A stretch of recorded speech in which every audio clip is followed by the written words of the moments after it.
think, come on. Hopefully you can now see a slide. We can, thank you. And first of all, my apologies for those people who may have seen bits of this or heard different angle on it or what have you. So I'm very keen to hear your specific questions for a Q&A because this work covers a lot of different related things. When you realize this is all a bit of a wicked problem, it's not rocket science for all of us to recognize that very often there are influences beyond our particular sphere which are driving resistance to a mass rollout. So what I'm going to quickly cover on a dozen slides is how Letty was thinking that energy retrofit could get into a mass market. The idea of halving heat demand for about 2/3 less cost than current good practice deep retrofit. We spent a lot of time looking at current process inefficiencies, looking at productivity, Jacob mentioned, but also products which relate to those productivity and processes, how market we often end up working against, how do we try and get it to work with us, and then perhaps the discussion, the major discussion, getting critical mass for change. I was the work stream leader for Letty. I was a director of a board member of Letty until very recently. And I must also say a thanks to the Sustainable Development Foundation who are hosting this document. It's about 200 pages long and it covers a lot of different aspects of retrofit. Letty had previously done their climate emergency retrofit guide, which very much looked at best practice. So Enefit, Energy Sprong, ACB, excellent stuff, but we realized pretty quickly there was a very large hole for the rest of the market. And therefore a work stream was put together to look at this wider gap, and we realized we needed to consider costs. We needed to consider a more optimum based system, and I will explain a little more about that. But I do need to say a big thank you for the 80 odd contributors. They were in 7 different work streams, plus external reviewers and so on, specialist reviewers. So, for example, understanding why CCC, the Climate Change Committee, does not really recommend doing much in retrofit terms. It's looking at 10% improvement in the 7th carbon budget. Why? Because you need to understand what's driving them to be able to make a counter proposal. Trying to understand the balance between fabric and systems. Is it fabric first or is it fabric fifth, to quote certain people out there? We were very fortunate in having a number of people from cost consultants. And I think it's worth mentioning here, all of these people were as part of the work stream as individuals, not representing their day job employers, and therefore we came up with slightly different conclusions, as opposed to shove more heat pumps in, shove more insulation in, shove more whatever, which is largely where most of our employees have in the past pushed us. But unlocking where the costs really are by going fairly granular. And then at the other level, stock model, looking at the wider UK and how this may be rolled out in various different forms for different building types. Also work stream looking at costs to 2050, net zero carbon.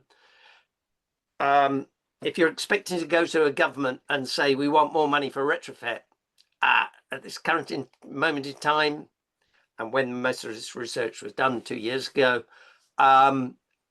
you're not going to get anything. So we were trying to work out how. So what is the cost of getting to net zero carbon that the CCC convinced politicians they should sign up for in the Climate Change Act, agreeing to Climate Change Act, and then how do you work within that sum to provide retrofit without adding to the amount the public purse adds or is asked for. And then finally, perhaps the most important aspect, the social aspect of it. What is stopping people? Not what architects think is stopping people, but what people think that is stopping them, and what the mass market thinks, as opposed to the industry has the whole. And I'm not going to go through all of these, but they're here for you to look at your leisure, and they're in the main document, which is a free download. So comments like, for the mass market, I have no spare internal indoor space. So where do you put this heat pump large cylinder for hot water? Great if you've got eco enthusiasts or the larger properties where most of the retrofits, or a lot of them, have been done to date, particularly most of the case studies. But as far as the mass market is concerned, we've got to have something which doesn't use any indoor space. Too expensive. So hence this target of 2/3 reduction then makes it on the same cost in carbon savings as building new wind turbines.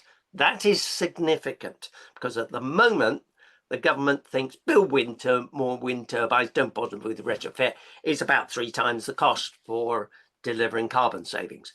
So you're beginning to find a logic as to where we ought to pitch the cost. But occupants were saying the level of disruption is simply not acceptable. And we began to get programming people construction programming, beginning to look at how you could choose the right measures for looking at a far shorter time of disruption. And it goes on, and single point of contact comes in there, price, whatever. And indeed, actually, a lot of people rather liking the front of their houses and don't want it to be covered up. And therefore, we ended up coming up with a series of integrated components.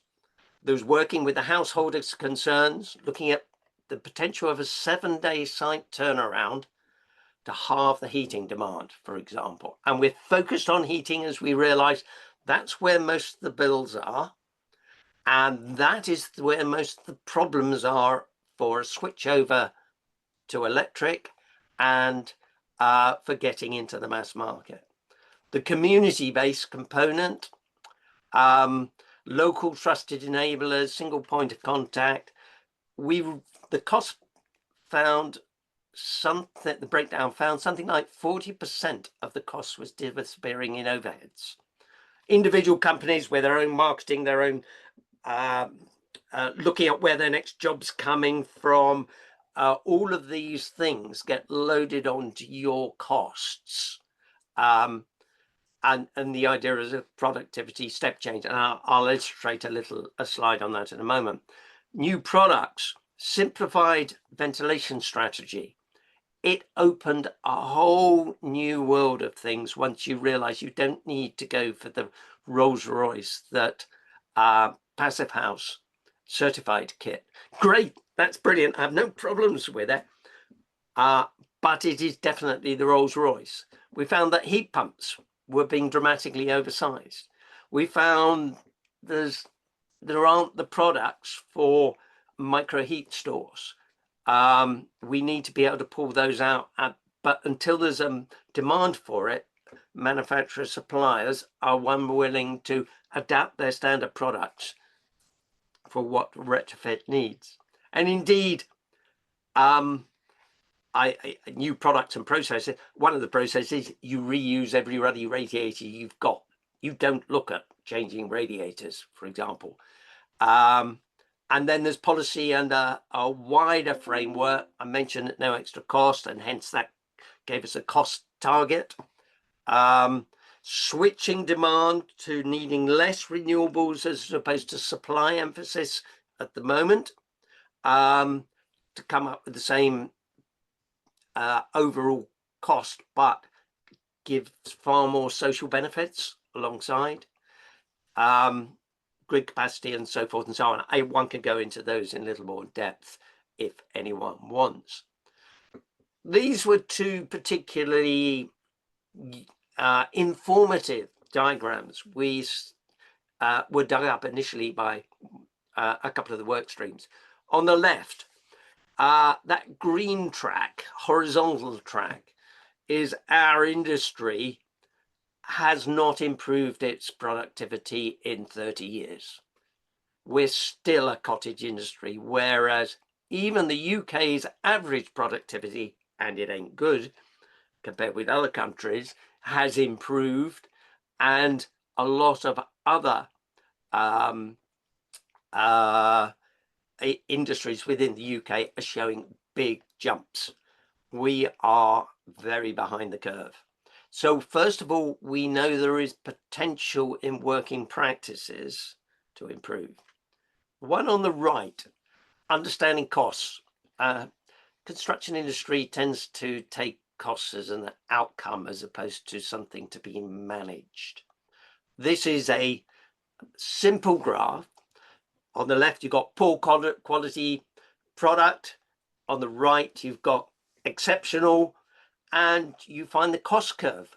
Total cost is this curve.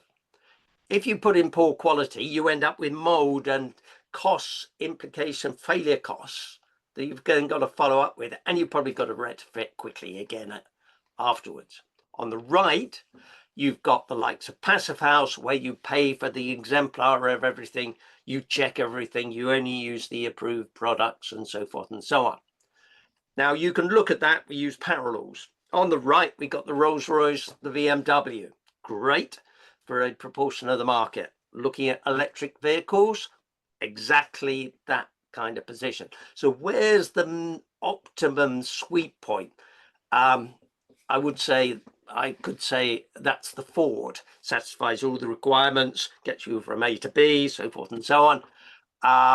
The new generation of electric cars coming out shows that there is an optimum level, which isn't necessarily the BMW, if we're going to get into the mass market. That's just as applicable in retrofit. Why are we putting in the gold star for certain things? What is the optimum level? And so we went through a long process. And yes, for your dwelling, it involves using past 2035 in a slightly different way. It is just a management process. It is not an assessment or a specification.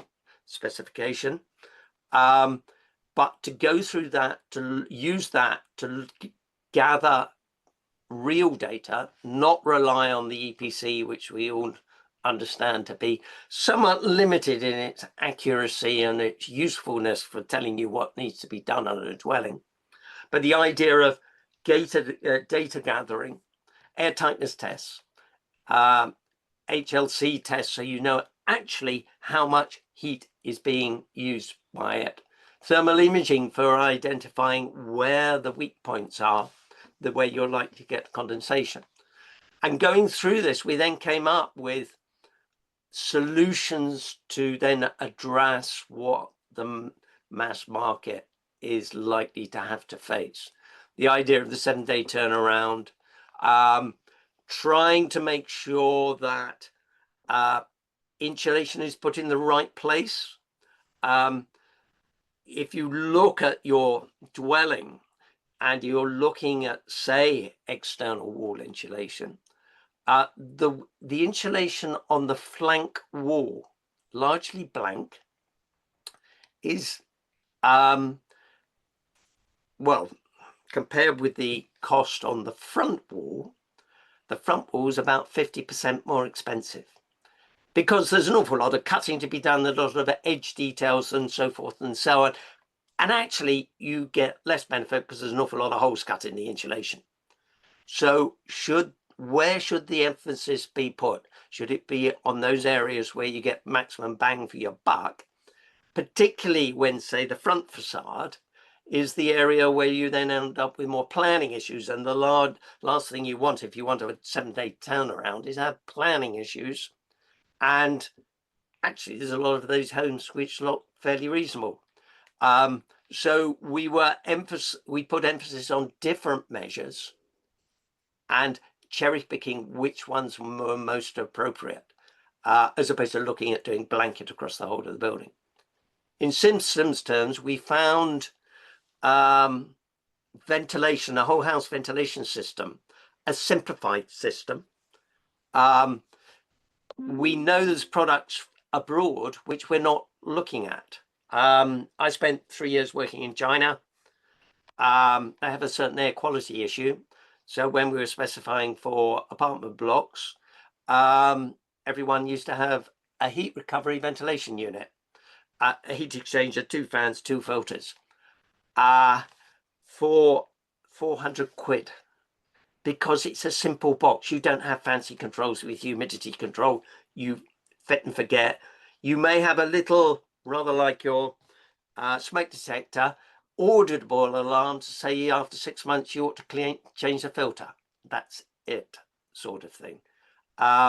We tried to avoid needing any electrical upgrade. The heat pumps were smaller and so forth and so on. We found a lot of gain in air tightness, getting rid of those leaks, systematically using the air tightness test to find where the leaks were. A lot of gains, very economically, because we knew the ventilation system will be maintaining the minimum fresh air we require and helping keep condensation at bay. This is one of the most interesting charts. This is a typical whole house good practice retrofit costs on the left hand side, broken down. And the right is where we got it down to. Yes, we didn't get to 50 kilowatt hours per meter squared on your prototype house, but 65, which is the halving component, as opposed to looking at the next step where we found there was extra costs. And if you go through there, the big blue one is windows. Replacing all your windows was about £14,000. Well, actually 89% of UK homes already have double glazing. And some of them I don't particularly like the look of, but they have double glazing in energy terms. And most double glazing, the typical design life from BRE is about 38 years.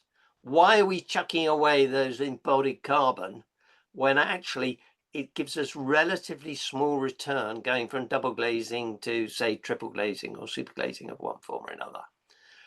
What we did find is for 700 quid, you can replace all the moving parts on those existing windows, namely the hinges, and you regain the air tightness with the gaskets reseating, which gives you the air tightness benefit and the energy benefit of that very cheaply, for example.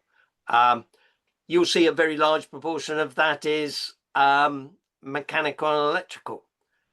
We went to town on removing a lot of that, and I'll show you a little more depth on this. I don't want to get too much technical detail, but this shows a summary of the mechanical side, heating, and the switch over to a heat pump.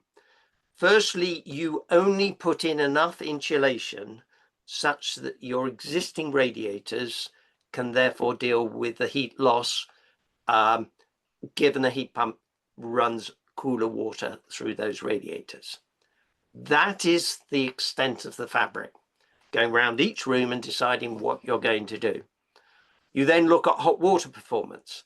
You can knock off about 1/3 of the hot water demand if you go to high performance, low flow showers. EU's been busily labeling those in the last 3-4 years. If we've tended not to notice what Europe is doing over the last 3-4 years, but it's all the same manufacturers. But that means you need less storage of hot water. The idea of a thermal store, not necessarily water-based, perhaps phase change material like SANAP or some of the others, but none of the projects are the right size, but size to fit into the space vacated by that combi boiler. You've got the electrics there, the pipework there. You've got a hole through the wall where the flue used to be for your pipes to go through, to then a wall-mounted air source heat pump on the outside. Now, what is interesting is you are not sacrificing a single square inch of internal space for this switch over to a heat pump.